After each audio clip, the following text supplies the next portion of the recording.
Ladies and gentlemen, I am so honored to have our next guest sitting right here in the studio. I don't know how many of you understand how important civilian teams, civilian Afghanistan, and our government, our military relies on them so deeply in so many ways. And then if something goes awry, if something the media picks up on and they don't like, and they're quick to turn on these civilian heroes. And that's a little bit of what happened to our next guest and the fine company that he ran. And I'm talking about Erick Prince, founder and former CEO of Blackwater.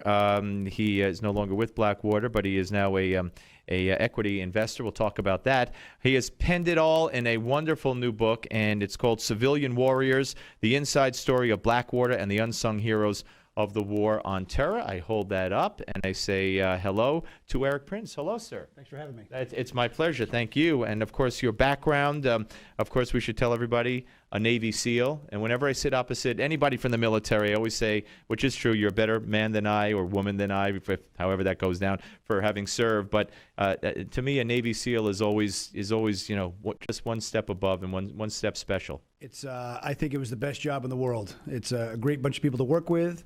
And to get paid for jumping out of airplanes, diving, and shooting guns, it's and getting the bad guys and helping the good guys.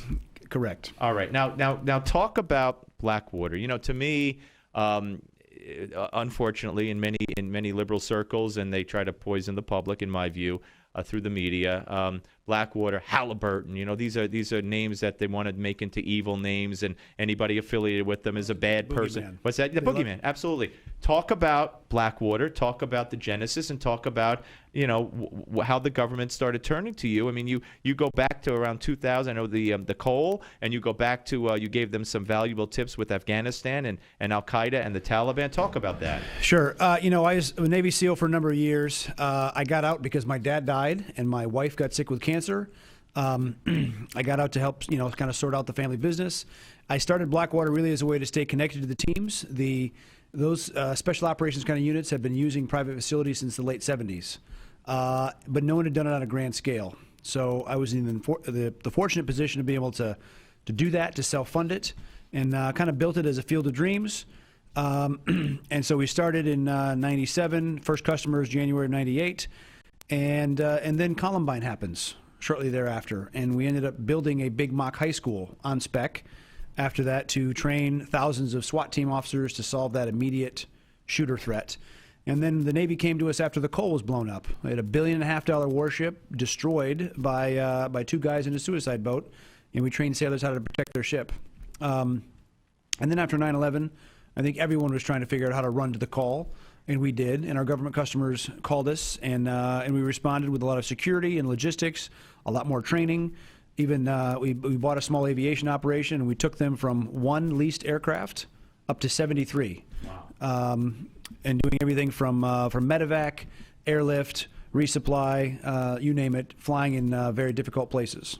That's an amazing story. Okay, so the logistics, the training, everything you talk about. By the way, the coal. I mean, if you want to go back to the coal, I don't know if they knew how to defend themselves or not, but I think at the time the order was don't point your gun, don't have your guns loaded, or don't point your guns at these little dinghies. It was so bad that most of the guards that day were holding unloaded weapons that they'd never fired before, and it was down to where in boot camp they were shooting laser simulators, not even real guns, because they were so worried about safety. And in that case, a proud warship was nearly destroyed. But that's political correctness to an extent. Absolutely. Too, right? It's political correctness run amok. So you could train these people all you want, but if the policy doesn't change, then it's worthless. Well, the policy got a real wake-up call that morning when that ship blew up.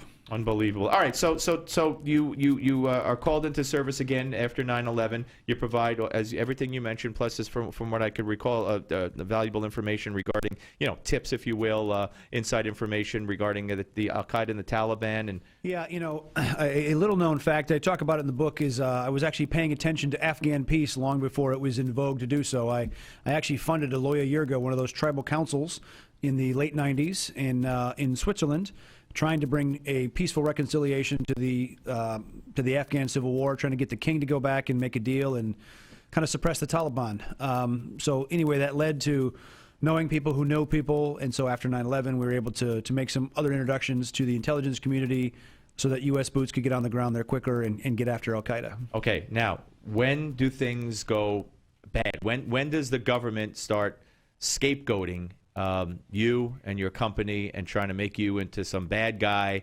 who's causing problems when, in fact, you're doing quite the opposite? I mean, there were times there where, I'm sorry to interrupt my own question and your answer, but I mean, your civilian warriors, as is the name of your great book, led the military in battles. I mean, there were times, or at least a couple, when you were in command, if you will, correct?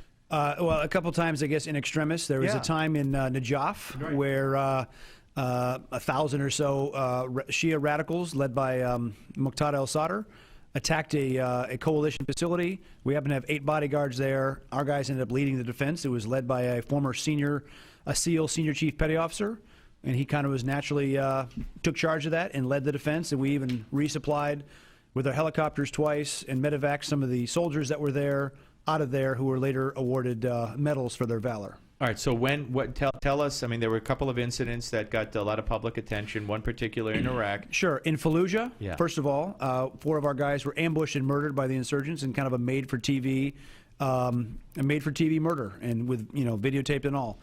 And, of course, after that, the left-wing trial lawyers hire a PR firm, and they start slandering us and generating all kinds of nonsense. At the same time, we go to work for the State Department, who says you will not address the media at all, so you're just going to stand there and take it. And as we build in this capacity for the State Department, and we're doing, thousands of missions, and then by 2006 or 7, Iraq is a very dangerous place. The surge is on, a lot of counterinsurgency activity.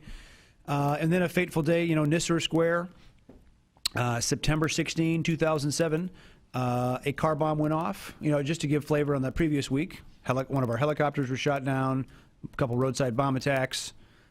Small arms ambush. And it's war. I mean, it's people war. have to understand it's There's war. Americans fighting and dying all around us. Right. Mortar attacks regularly, rocket attacks. And a car bomb goes off that Sunday morning.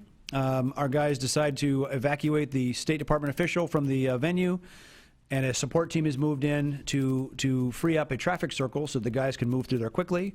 It's kind of like a trail intersection if you're a deer hunter. It's where the enemy would naturally set up. And one of the cars coming into the traffic circle fails to stop, doesn't heed all the warnings, the hand and arm signals, the water bottles, the flashing light sirens, even warning shots, and deadly force is used, and then a firefight ensues. One of our vehicles is disabled by an incoming AK round that actually cut the hose of the radiator drain line and caused the vehicle to stop. Eventually, they made it out of there, but it's a tragic situation.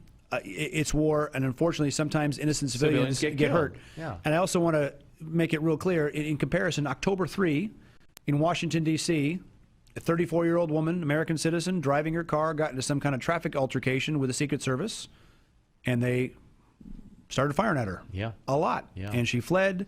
Eventually, she was gunned down and killed by Capitol Hill police with her baby in the backseat of the car. Yeah. And my point is, our people were veterans. They were U.S. military veterans that had been in that theater in green uniforms as recently as a year and a half before this happened. So they had all the training with additional training from us, and they're out there doing a job, and they have to make a very split-second decision. A car bomb had just gone off earlier that morning.